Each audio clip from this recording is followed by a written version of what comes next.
ओम श्री परमात्मने नमः। सभी गीता प्रेमी साधकों को सादर प्रणाम के साथ जय श्री कृष्ण। આપણે પૂજ્ય સ્વામી રાજર્ષિ મુનિ લિખિત કર્મયોગના અત્યાર સુધીમાં પહેલા પ્રકરણના 4 પેટા ભાગ જોયા. આજે 5મો ભાગ, જેનો વિષય છે મનુષ્ય માટે આધ્યાત્મિક જીવનની આવશ્યકતા, એના વિશે જે પુસ્તકમાં લખ્યું છે તે આપણે જોઈએ. એમાં શરૂઆતમાં એમણે બતાવ્યું સંતોષનું ફળ ઉત્તમ સુખ. માનવ જીવનનો મૂળભૂત પ્રાકૃત સિદ્ધાંત એવો છે કે સંપૂર્ણ સુખની પ્રાપ્તિ અર્થે મનુષ્યે જરૂરિયાતો, ઈચ્છાઓ અને ફરિયાદો છોડવી જોઈએ, તો જ એને સાચું સુખ મળી શકે. મનુષ્યે પોતાના પુરુષાર્થ દ્વારા જે કંઈ પ્રાપ્ત થાય તેનાથી સંતોષ પ્રાપ્ત કરતા શીખવું જોઈએ. મનુષ્યે સગવડ અગવડ, ગમો અણગમો, ફાવતું ન ફાવતું અથવા અમુક કામ અમુક રીતે જ થવું જોઈએ એવા તમામ પૂર્વગ્રહોનો ત્યાગ કરી દરેક પરિસ્થિતિમાં સંતોષી રહેવું જોઈએ. જે આ બધા પૂર્વગ્રહોને છોડે તે જ યોગ દ્વારા સ્વસ્થતા અને સ્થિરતા પ્રાપ્ત કરી શકે અથવા તો એને માટે લાયક બની શકે. આ સ્થિતિ સમજાવતા યોગ દર્શનમાં મહર્ષિ પતંજલિએ કહ્યું છે 2:42માં, સંતોષાદનુત્તમ સુખ લાભ. સંતોષ દ્વારા સર્વોત્તમ સુખ લાભ થાય છે.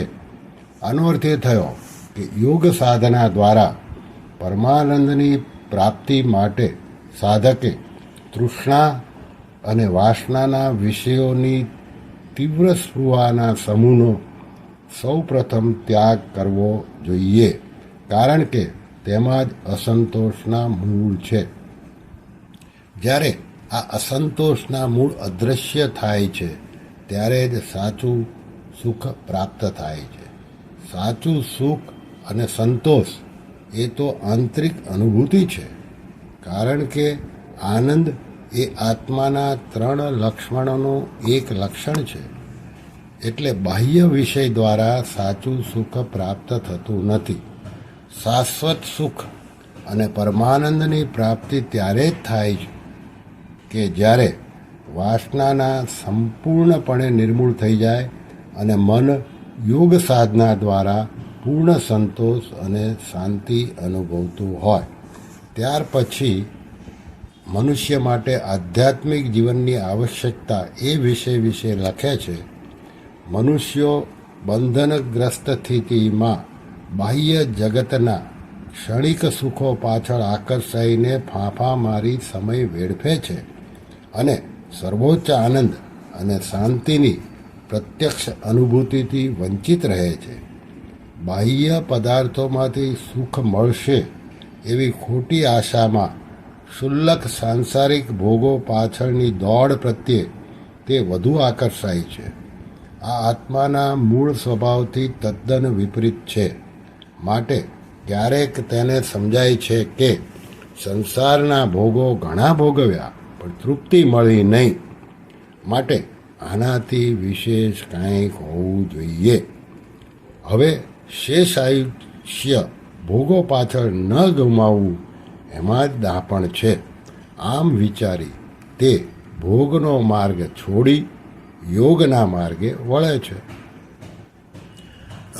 અમૂલ્ય માનવ જીવનના ગણ્યા ગાંઠ્યા વર્ષો સાંસારિક સુખો પાછળ વેઠવી નાખવા ન જોઈએ, કારણ કે આધ્યાત્મિક રીતે એ ફાયદાકારક નથી અને લાંબે ગાળે તો સાવ નિરર્થક છે. જીવન માત્ર ધન કમાવવામાં અને એકત્ર કરવામાં ન વેડફવું જોઈએ. જ્યારે પરલોક જવાનો સમય થશે અને મૃત્યુ સામે આવી ઊભું રહેશે ત્યારે ચીજ વસ્તુ, સગા વહાલા અને ત્યાં સુધી કે જે સ્થૂળ દેહને સુખ આપવા પાછળ જીવન ખર્ચી નાખ્યું તે બધુંય અહીં છોડીને જવું પડશે. તમામ બાહ્ય આસક્તિ અંતે તો જીવાત્માને સંસારમાં સતત જકડી રાખે છે. માટે દુન્વયી ધન, માન, ખાણીપીણી વગેરે ક્ષણિક આનંદ આપનારો ક્ષુલ્લક ભોગોનો વ્યર્થ પુરુષાર્થ છોડી વ્યક્તિએ જેના દ્વારા આધ્યાત્મિક આનંદ પ્રાપ્ત થાય છે એવું આત્મજ્ઞાન પ્રાપ્ત કરવા માટે તથા પરમ શાંતિની શોધ માટે જીવન સમર્પિત કરવું જોઈએ. જે સાચા કે શાશ્વત નથી એવા દુન્વયી લક્ષ્યોને પ્રાપ્ત કરવાના પુરુષાર્થને બદલે મનમાં કલ્યાણકારી આધ્યાત્મિક લક્ષ્યો પ્રાપ્ત કરવાનું જ ધ્યેય દ્રઢ કરવું જોઈએ. આધ્યાત્મિક માર્ગમાં વિતાવેલો એક જન્મ દુન્વયી ભોગો માટે ગાળેલા હજારો જન્મ કરતાં શ્રેષ્ઠ છે. શ્રી કૃષ્ણ શરણમ મમ, શ્રી કૃષ્ણ શરણમ મમ, શ્રી કૃષ્ણ શરણમ મમ. ઓમ કૃષ્ણાર્પણમસ્તુ.